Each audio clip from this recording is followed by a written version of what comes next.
Om Akhandamandalakaram Vyaptam Yena Characharam Tatpadam Darshitam Yena Tasmai Sri Gurave Namaha Harihi Om Om Tava Kathamritam Tapta Jivanam Kavibiriditam Kalmashapaham Shravanamangalam Srimadatam Bhuvi Grinanti Ye Bhurida Jana. Om Namo Bhagavate Sri Ramakrishna. Welcome to the 75th week of readings and reflections on the Gospel of Sri Ramakrishna. This is the book that we follow for our readings, translated from the original Bengali Sri Sri Ramakrishna Kathamrita into English by Swami Nikhilanandaji. We are now in the 12th chapter, titled The Festival at Panihati.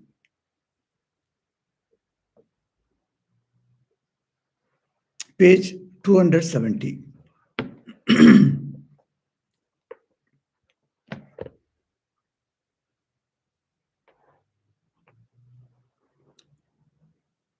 To M. One must accept the forms of God. Do you know the meaning of the image of Jagadhatri? She is the bearer of the universe. Without her support and protection, the universe would fall from its place and be destroyed. The Divine Mother Jagadhatri reveals herself in the heart of one who can control his mind, which may be compared to an elephant. Rakhal.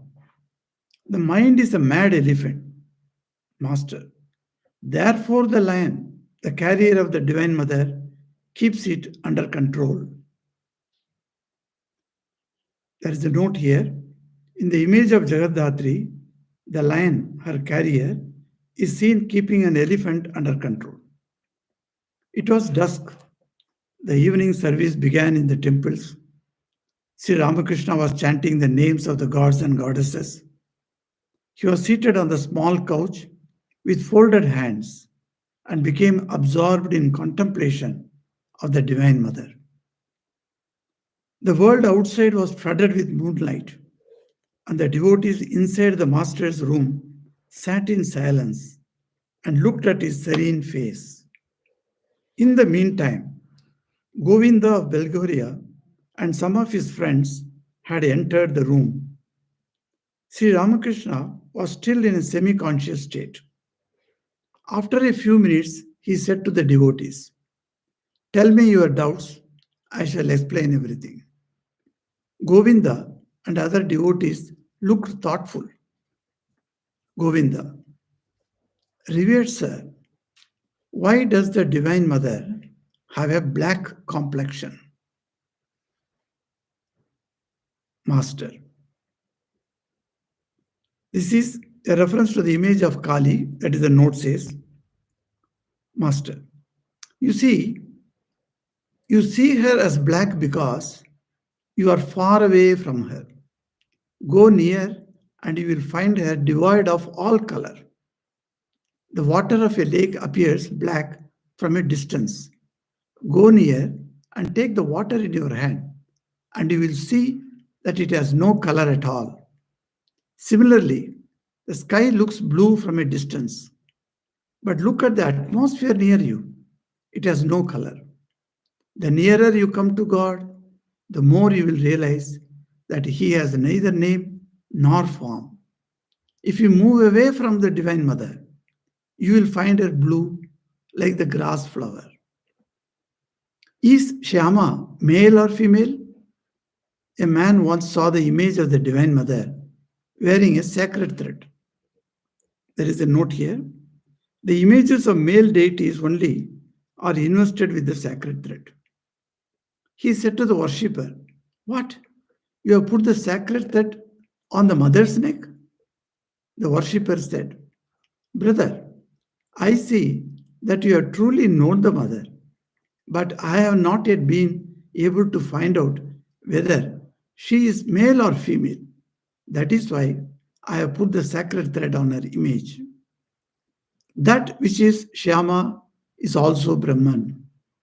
That which has form again is without form. That which has attributes again has no attributes. Brahman is Shakti, Shakti is Brahman. They are not two. These are only two aspects, male and female, of the same reality, existence, knowledge, bliss absolute. Govinda. What is the meaning of Yogamaya? Master. It signifies the yoga or union of Purusha and Prakriti.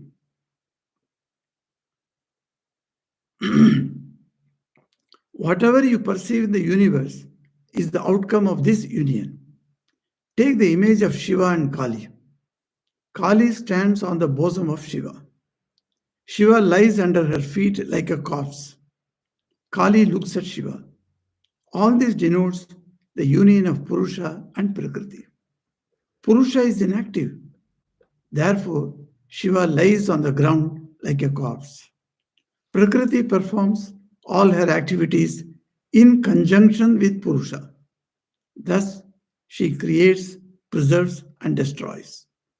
That is also the meaning of the conjoined images of Radha and Krishna. On account of that union again, the images are slightly inclined toward each other. To denote this union, Sri Krishna wears a pearl in his nose, Radha a blue stone in hers. Radha has a fair complexion, bright as the pearl. Sri Krishna is blue. For this reason, Radha wears the blue stone. Further, Krishna's apparel is yellow and Radha's blue. Who is the best devotee of God? It is he who sees, after the realization of Brahman, that God alone has become all living beings, the universe, and the 24 cosmic principles. One must discriminate at first, saying, not this, and reach the roof. After that, one realizes that the steps are made of the same materials as the roof, namely brick, lime, and brick dust. The devotee realizes that it is Brahman alone that has become all these, the living beings, the universe, and so on. Mere dry reasoning, I spit on it. I have no use for it. The master spits on the ground. Why should I make myself dry through mere reasoning? May I have unalloyed love for the lotus feet of God as long as the consciousness of I and you remains with me. To Govinda, sometimes I say, thou art verily I, and I am verily thou. Again I feel, thou art thou. Then I do not find any trace of I. It is Shakti alone that becomes flesh as God incarnate. According to one school of thought, Rama and Krishna are but two waves in the ocean of absolute bliss and consciousness. Chaitanya, consciousness, is awakened after Advaita Jnana, the knowledge of the non-dual Brahman. Then one perceives that God alone exists in all beings as consciousness. After this realization comes Ananda, bliss, Advaita, Chaitanya, and Nityananda. To M. Let me ask you not to disbelieve in the forms of God. Have faith in God's forms. Meditate on that form of God which appeals to your mind. To Govinda. The fact is that one does not feel the longing to know or see God as long as one wants to enjoy worldly objects. The child forgets everything when he plays with his toys. Try to cajole him away from play with a sweetmeat. You will not succeed. He will eat only a bit of it. When he relishes neither the sweetmeat nor his play, then he says, I want to go to my mother. He doesn't care for the sweetmeat anymore. If a man whom he doesn't know and has never seen says to the child, come along, I shall take you to your mother, the child follows him. The child will go with anyone who will carry him to his mother. The soul becomes restless for God when one is through with the enjoyment of worldly things. Then a person has only one thought: how to realize God. He listens to whatever anyone says to him about God, yam to himself. Alas, the soul becomes restless for God only when one is through with the enjoyment of worldly things.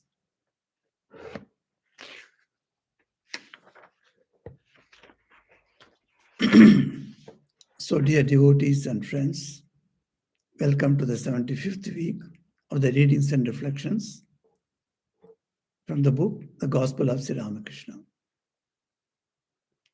Last week we saw how this Sat Chit Ananda, the ocean of Sat Chit Ananda, existence absolute, intelligence absolute, and bliss absolute, that ocean, how the Sukadeva Rishi comes and touches the waters.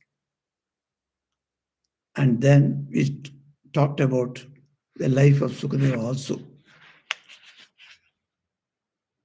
And Sri Ramakrishna explained to Keshav Chandra Sen about the unripe ego and ripe ego. So last week, we saw how Keshav was very afraid to hear about this statement of Sri Ramakrishna that if I tell you more, then you will stop all your organization and the followers, etc. Then Keshav says, no, no, no, don't go that far, he says, very lovingly. And then we saw also that Bhagavata, Bhakta, and Bhagavan, how these three are one and the same. So Sri Ramakrishna says, Bhagavan alone, who is in one form, appears as Bhakta and in another as a Bhagavata. So, these things, after saying that, this week we are coming, Master is talking to Yam. 3 points emerge from today's talks. If time permits, we shall reflect upon all the three. The very first point that comes to us is how Sri Ramakrishna is emphasizing on the forms of God. Yes, we must accept there are people who do not like to think of God in any form. They do not want any name or form to be associated with the thought of God. But there are innumerable people all over the world who cannot think of that infinite God without having a particular form. So the form becomes very important in the lives of millions of people. The form can be different from man to man because what appeals to me, that form only I would accept. If a particular form is not appealing to my heart, then I would be indifferent to that. Okay, if it appeals to you, you hold it. But don't compel me. But then what appeals to me, I shall hold dear to me. So in that way, millions of people are having God worship in form and name. So here he is telling to Yam, because Yam comes to Master and tells him that I don't believe in God with form. Master said, okay, in the first meeting itself, he said, okay, if you are believer in God without form, it's okay. But don't think that those who are believing God with form are in wrong path. So today, he has come to this point to tell him that do you know the meaning of the image Jagaddatri, that Jagaddatri form is something wonderful. It is a life form like Durga only, but Durga doesn't have a snake on her neck, but here Jagaddatri does have. And Jagaddatri has got the Jenu, that is the sacred thread that is owned by the menfolk. So that is, and then she is sitting on the lion. And the lion has put his foot on the elephant. And the elephant is lying low. So this is the Jagaddatri figure. So what he says, she is the bearer of the universe. Without her support and protection, the universe would fall from its place. That's what he says. And in Chandi, we see that how Divine Mother is the source of all creation.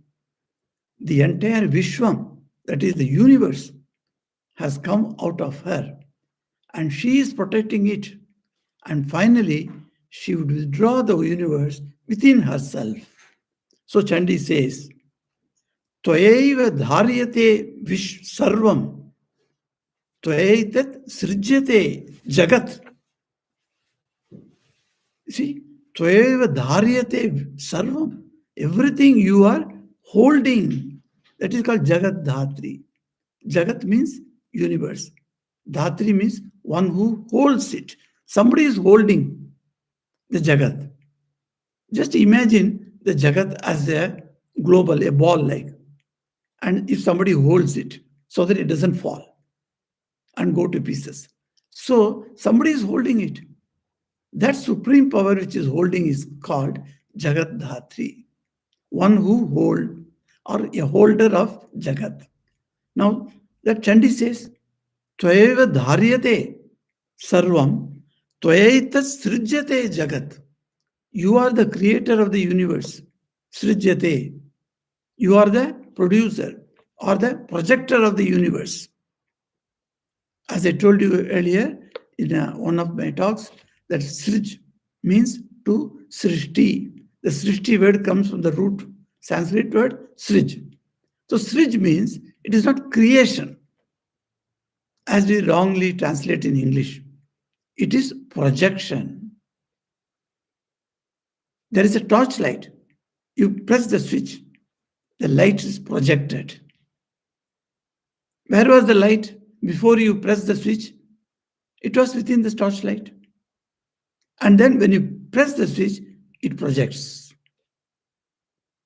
And then when you press again the switch, the light is withdrawn. The light is not destroyed. It is only withdrawn. The torchlight withdraws it. So here in Chandi, the great Rishi says that Tvayaiva dharyate sarvam, tvayaitat srijyate jagat. Tvayaitat palyate Devi. O Devi, you are protecting. The whole universe is being held by you, and you are the protecting Devi. Tvamatsanteja sarvada. All the time, when you want to withdraw this universe, Tvamasante, in you, Atsyante. Atsyante means setting. It is the sun sets, we say. So, like that, it goes into you back. So you Srishti, you create it, or you projected it, and you withdrew it. So this is called Srishti, Sthiti, Pralaya. Srishti, Sthiti, Vinashana. Another word is a Vinasha. So this Vinasha also is a very beautiful word. It is not Nasha. It is not destruction, mind you. It is withdrawal. Where it is withdrawn? From where it came up. It is withdrawn. Like in a cup of water, you just put a tablet like Disprin, and the Disprin mixes with the water. How the tablet goes into the water and completely dissolves in that. And then you search for the tablet, you won't get it. because it has been dissolved. This Srishti, this world also, this universe also, finally dissolves into something, not destructed. Though we use the word creation, preservation, destruction. How faulty English words we use, and we give wrong impression to the modern youth. And they say nothing can be created, nothing can be destructed in this universe, because the energy is the sum total of energy is one, and it remains same. It can change its forms only. It cannot be destructed, science will say. At that time you become a fool when you say that universe is destructed. But then, scriptures, they don't make that mistake. In English language, you may use such wrong words and give wrong meaning. But then, Sanskrit scriptures are very clear. This is srijyate. The universe is projected. And then finally, tvamatsantecha. The whole universe is withdrawn by you into yourself. It dissolves within you. That's how beautifully it says. So, that Jagadhatri, I had a blessed opportunity when I was in Ranchi for 12 long years. And every year we used to do the puja of Mother Jagadhatri. And every year, thousands of people used to come. We used to say that nearly 20,000 people would come on one day puja, from morning sunrise to sunset. 3 pujas we used to do. And our pujari is, who was there, during those 12 years, I'm telling. The pujari was Swami Shantatmanandaji, the Delhi monk in charge now, the Adhyaksha of Delhi Ashram. He used to come to Ranchi every year. 12 years he came. And it was a very wonderful meeting with him and have the company of him in our ashram. And always joyful, because that puja itself is so joyful. One Swami asked me, look, I am having terrible financial difficulty to run the ashram. I do not know how to get wealth for this ashram because we don't have money. And slowly everything is going away. I said, Maharaj, if you want prosperity, prosperity also will be given by Mother Jagadhatri. Can you do Jagadhatri puja once? And you see how the things flourish. That's what we see in Holy Mother's life. Holy Mother's life also we see in Jairambati. She started Jagadhatri puja by the vision of her mother, own mother. And then after doing Jagadhatri puja, the situation turned for the best. Everything started flourishing because she is holding the universe. And when you express your devotion to Mother Jagadhatri, she is very happy with you. When Mother is happy with you, she gives you what you need. That's all. You don't need to ask her. So Sri Ramakrishna is telling to Yam that Jagadhatri reveals herself in the heart of one who can control the mind. So which may be compared to an elephant. So the Puranic stories, of course, gives that Jagadhatri met with a asura, a demon, and he was called Kapi. He was called elephant asura. So this elephant asura was killed. So Sri Ramakrishna says, a mad elephant. What Rakal says immediately, Rakal was sitting there, the mind is a mad elephant, he says. That's why the lion, the carrier of mother, is holding that elephant down below. You see in the picture also. So, and after telling this, the evening comes, etc. Some more talks are there. Finally, before the end of this portion, Sri Ramakrishna tells to him, let me ask you, he's reminding him, not to disbelieve in the forms of God. Have faith in God's forms. Meditate on that form of God which appeals to your mind. See, so much freedom is there. You are not restricted to one form of God. Any type of form of God that is appealing to your mind, just take it and think of it. That's what Sri Ramakrishna advises him finally. And Yam understands on that day, yes, that no form of God is considered as, you know, is just imagination. Every form of God has got a truth. So God can take many forms. Supreme God, he can take many forms. So naturally, and then after that, it was dusk. So Yam writes there that evening service began in the temple. The bells started chiming, and then Sri Ramakrishna sitting on that small cot, he's chanting the names of gods and goddesses like Govinda, Krishna, Madhava, Hey, Yadava, like that. And then he was seated on the small couch with folded hands.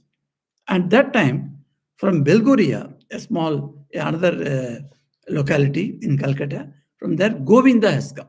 Govinda is known to Sri Ramakrishna. He comes sometime and then he comes and sits there. And he has brought his friends.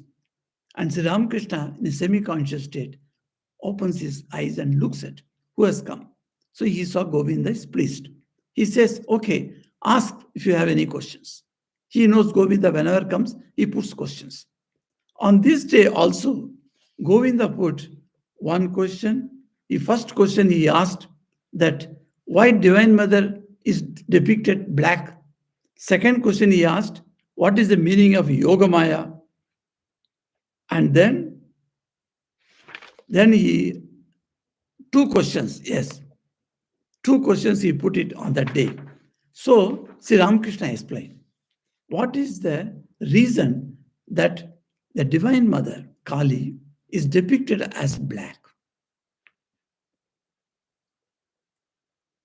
This is a very important question to many people appears because if you are from the southern India, you have not seen in the description of the scriptures that anywhere the Divine Mother is like, say for instance Durga. You take Durga or Lalita or any number of the divine Lakshmi, Saraswati, any deity, they are not depicted as black. Not only in the scriptures, but then all the images in the temples are all black because they are made of black stones. But none of the scriptures say that Devi Parvati is black. No. But when you come to the Eastern India and where the tantric worship of Mother Kali is prominent, and Mother Kali there is depicted, her color is black. So this is a very important question. It comes to many people's mind, and they say the black goddess. That is what in English they write regarding Kali, the black goddess. So the pretend question was there. So Master answers in a very beautiful way. He says, he gives a simple answer, one-line answer. Mother is black because you are far away from her. That is the answer. Finished. But Govinda looks at him. It seems that answer doesn't go into his brain. What is this? I am far away from her. What does that mean? So Sri Ramakrishna explains with two examples. One example, he gives water of a lake. You know, when I went to Glendalough near Dublin here, it is two lakes are there. It's a beautiful spot. Actually, it's a spot for tapasya. Go there and stay there. With a few fruits you take, and 1 week you can spend your time. So beautiful. Whenever guests are coming to our country, I take them to that place with the help of Swami Purnanandaji. And it's such a wonderful place. Two lakes are there and the mountains are there. And when the two mountains merge, in that middle, there is a waterfall. And you stand in front of that, a huge lake. And the lake you see from the distance, it's all blackish. But when you go near and take the water in your hand, there is no color. That's what he says. Go near and take the water in your hand. And if you take the water in your hand, what color you see? There is no color at all. Similarly, the sky looks blue. Does not the sky has got a color? A blue, azure, we say. The sky that is so blue. completely blue, without a single small bit of the cloud. You see that blue cloud, that blue sky. Why it appears blue? Atmosphere. But the same atmosphere is around you. You just hold it in your hand. You cannot hold it. You see what is the color? There's no color. All other objects in the universe, in whatever color they are done, those colors are reflected and we can see those colors, but not the atmosphere's color. So he says, this blue, when it is near you, it has no color. The nearer you come to God, the more you will realize that He has no name, no form. All these days you have been worshipping God in name and form. You started worshipping that day God, the Divine Mother, in the name of Kali. And Kali has got a particular form. Both you are very well aware of it. But as you go nearer and nearer, nearer to her, what do you find? She loses her name. She loses her form.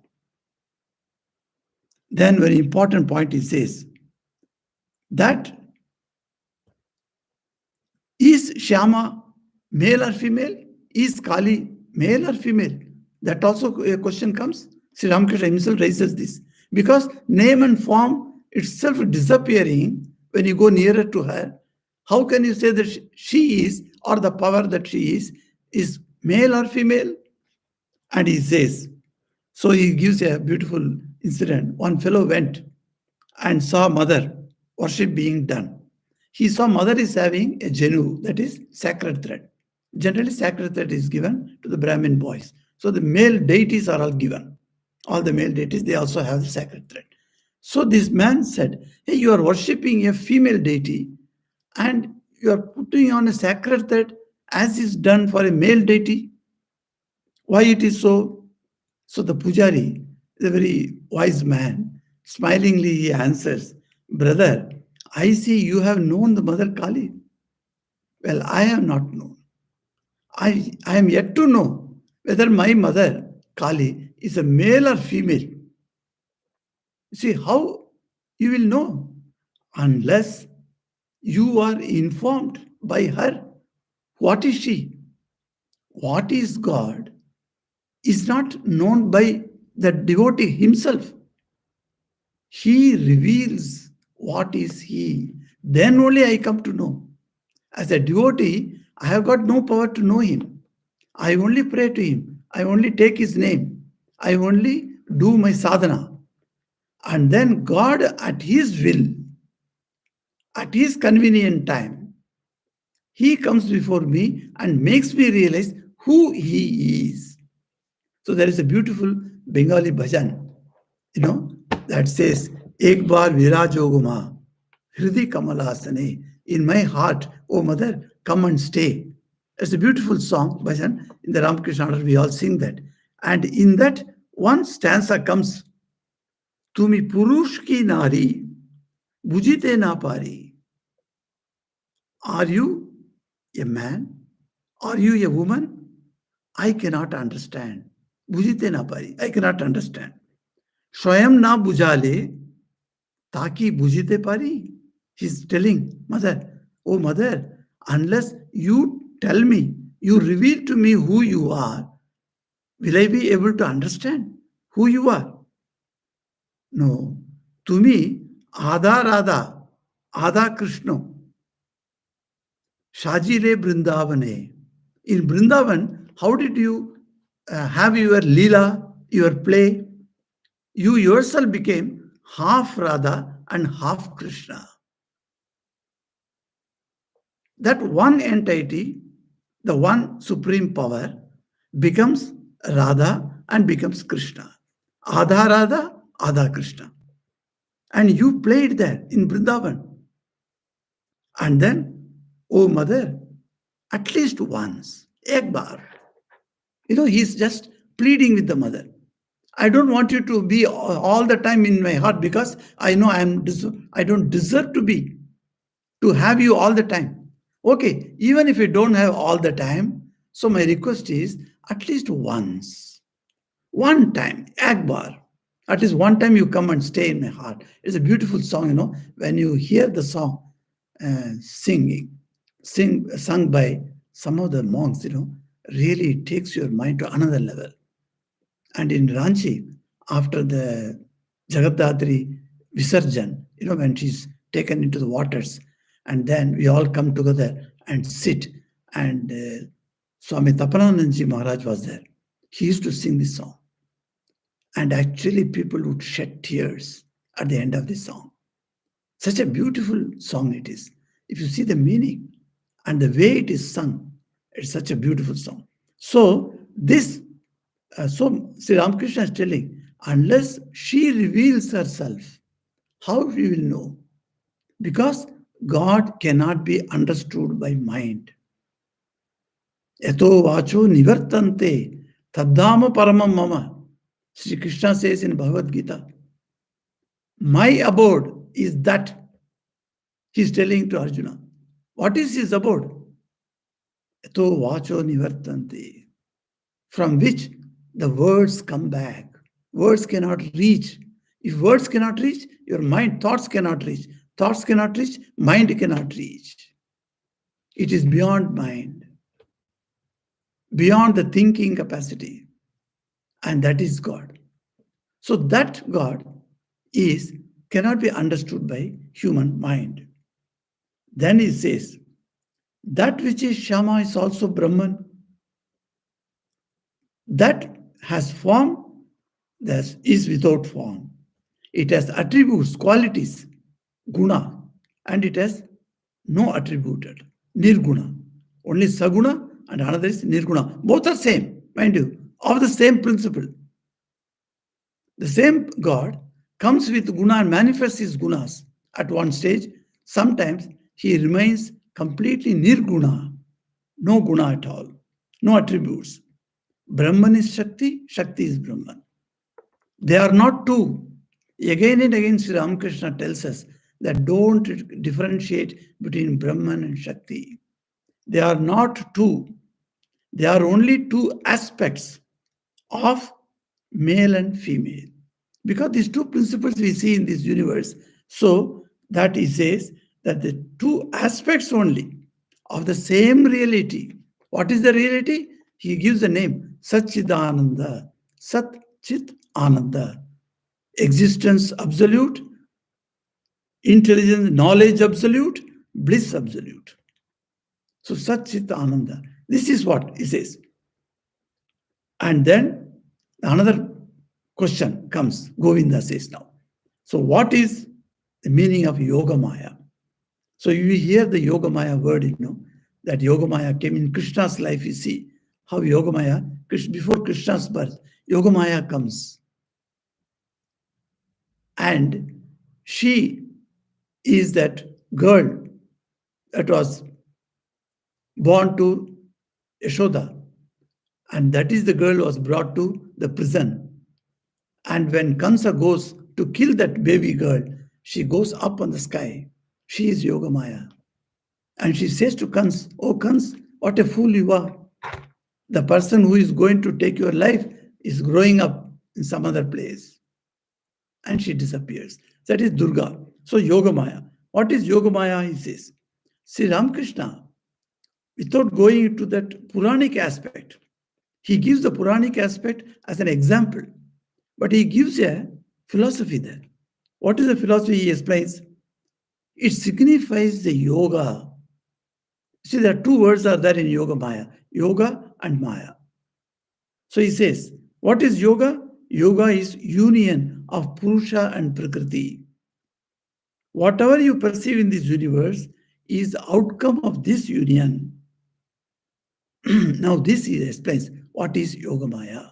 Yoga Maya is that aspect of God that creates, that such the master says, Kali stands on the bosom of Shiva.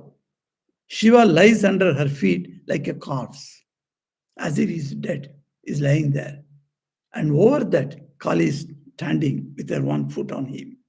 So what he says is, Purusha is inactive, but Prakriti is active. In his presence, that inactive principle Purusha in his presence, what happens? Prakriti performs all her activities. She creates, preserves, and destroys. So this is one of the important point. He says, she creates and she preserves and she dissolves finally. How shall she does? This Prakriti and Purusha, these are the two terms that is used in a philosophy of Hinduism called Sankhya. Sankhya. We talked about Sankhya theory a few weeks back. I think which week I don't remember because I spoke about this. So, or in these classes or in some other web satsang, we are having a lot of web satsang nowadays, and many people are asking from different places some Zoom classes. So recently we had class with the Muscat devotees and another class with the New Jersey devotees. I'm happy the devotees from New Jersey and Muscat are in the chat group. They have come. So that see, these some of these classes where we take up certain ideas. Even individually, if anybody or one or two devotees would like to have some explanation, some clarification with me, and they come on Zoom or Google Meet or whatever you have with you. So we can sit, and since it's all closed now, lockdown is on, we cannot go out and preach. So this is one medium that we use, this internet medium, that we can talk. Even 5 people come together and say, Maharaj, we would like to have 1 hour discussion with you. Yes, I allow that because there is no other way. They can't come to ashram. So this is one method of communicating with the people. So I do not remember exactly where I spoke about this Prakriti and Purusha of the Sankhya theory. Anyway, the Sankhya theory gives postulates two principles. That's why that is still a Dvaita. That is not Advaita. It doesn't say Prakriti and Purusha are one. Purusha is one and Prakriti are many. And Prakriti can create this entire universe in many forms. So each jiva is Prakriti because Prakriti has created. So in that way, he goes on, the Sankhya philosophy goes on to say. But then when Advaita Vedanta takes some of the portions, neither not only Advaita Vedanta, Visishtadvaita Vedanta, Dvaita Vedanta, all the three systems of Vedantic philosophy, they accept Sankhya to some extent. So there are certain basic things are there in Sankhya. That Kapila Muni, I told how the Kapila Rishi was a discoverer of certain spiritual laws, as Newton discovered a law. So Kapila Muni also discovered certain spiritual laws. One of the laws is, I told, I think, the effect is in the cause. So the evolution, we should talk about evolution. The evolution, the world is getting from amoeba onwards, from a simple cell, one's body cell, and the whole world came up. The evolution is going on and on and on. In Sanskrit, there is a beautiful word, it's called parinamam. This evolutionary thought is a parinamavada, the parinama opinion. So this parinam, the evolution opinion is there. So the evolution is there. And this evolution, we see that slowly it goes on to higher and higher and higher stages. And finally, now we are human beings. So this evolution that takes place, from where it comes? No, there was nothing. So Sankhya, Kapil Muni asked this question, can anything or can something come out of nothing? If you have a bag and the bag doesn't contain anything, can you take out some chocolate from the bag? Unless the chocolate is inside the bag.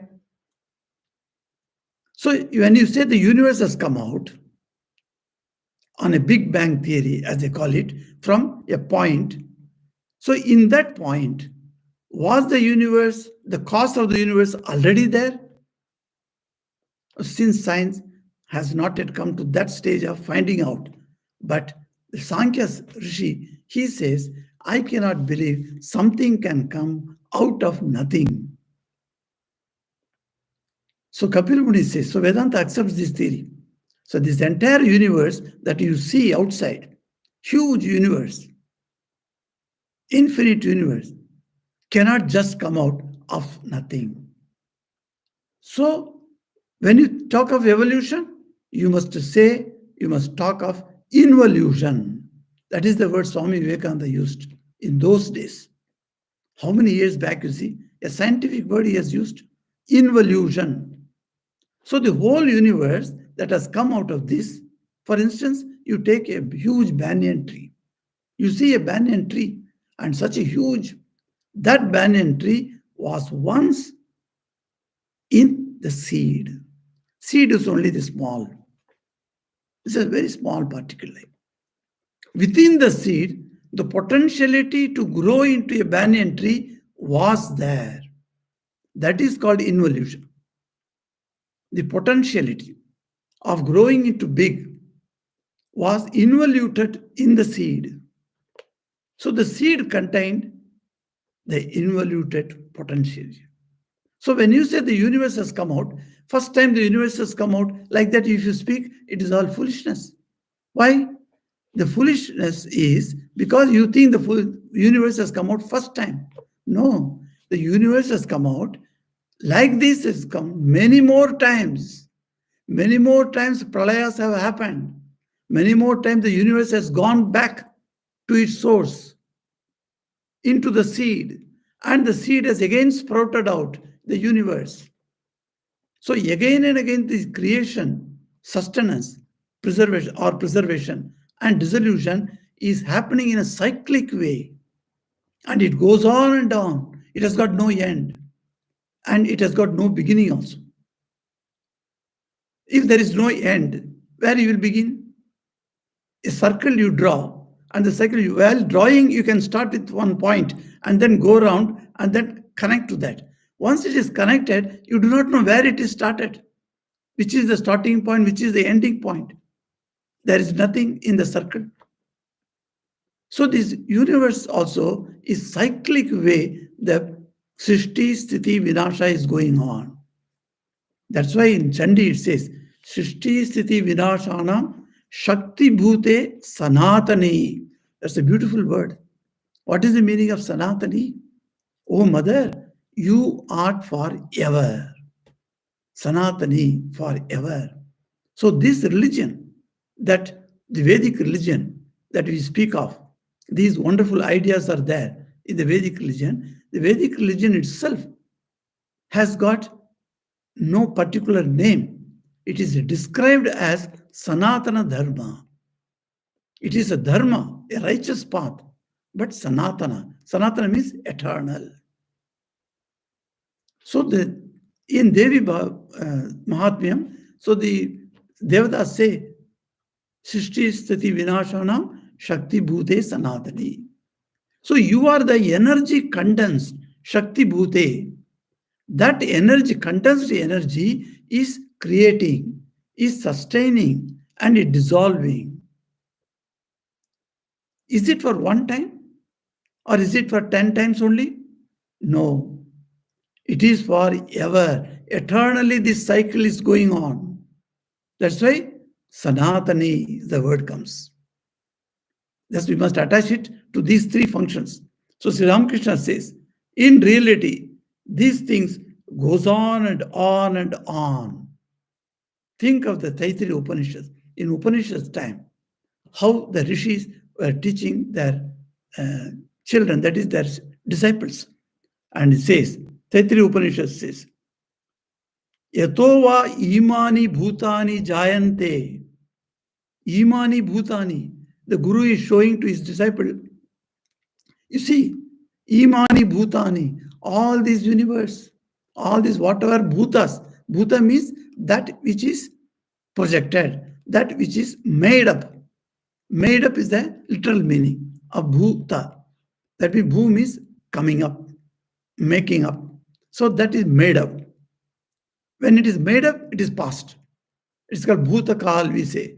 Past tense is called bhutakal. and future tense is called bhavishyakal. So bhuta means what? Past. That means it is made, it is already done. When you say done, what do you mean? And that is what bhuta. So the jiva is done, so he is called bhuta. Every being in this universe is bhuta. Bhutani, imani bhutan, plural he says, because there are multiple jivas are there. The multiple things are there in this universe. Varieties. I do not know anybody can even make a list of these varieties.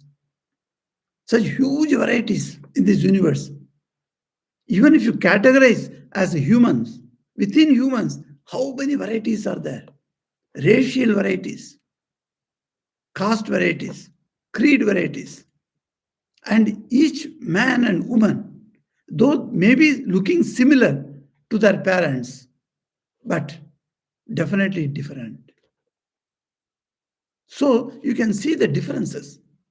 Dissimilarities are everywhere written down in this universe. So Imani Bhutani, and that Rishis is telling his disciple, see, so Yatova Imani Bhutani Jayante. Jayante means they are given birth. So this universe is created, that is equal to giving birth. Somebody is giving. A baby is born, we say. So a baby is created. So a toy is created, we say. Because as human, we don't like to say in that fashion. So we say baby is born, we say. So born means it's creation, srishti. So you say, Yatova imani bhutani jayante. And then, yena jatani jivanti. These bhutani, these universe, these varieties of beings are there in this universe. They are preserved. They are living, by which they live, from where they were born and from which they were live. And then it says, Yat prayanti abhishammishanti. And where they finally go into dissolution. Tad vigyajasva. You inquire into that, O my disciple. Rishi says, Tadviya, you must, what you should inquire? You should not inquire about some silly things. You have come for Brahmajnanam. You have come for the supreme knowledge. So when you have come from supreme knowledge, you should inquire. What you should inquire? You should inquire about from where all these universe things have come up, how this universe is sustained, and from where they will go back finally. Inquire about this, that principle, Tad Brahma. So the Guru says, that is Brahman. That is the supreme reality. Even we don't like to use the word God for Brahman. Again, that will come misunderstanding. The Upanishads speak of Brahman as not as God, as Devata, as Bhagavan, as Ishwar. No. The Upanishads speak of Brahman as it. It, not he or she. Because it is neither he nor she, Sri Ramakrishna says. It is male or female. How do you know? So what it is? It. That is the word it used, Tad. Tad Brahma. So how high consciousness have been gotten to know? And then he speaks about that.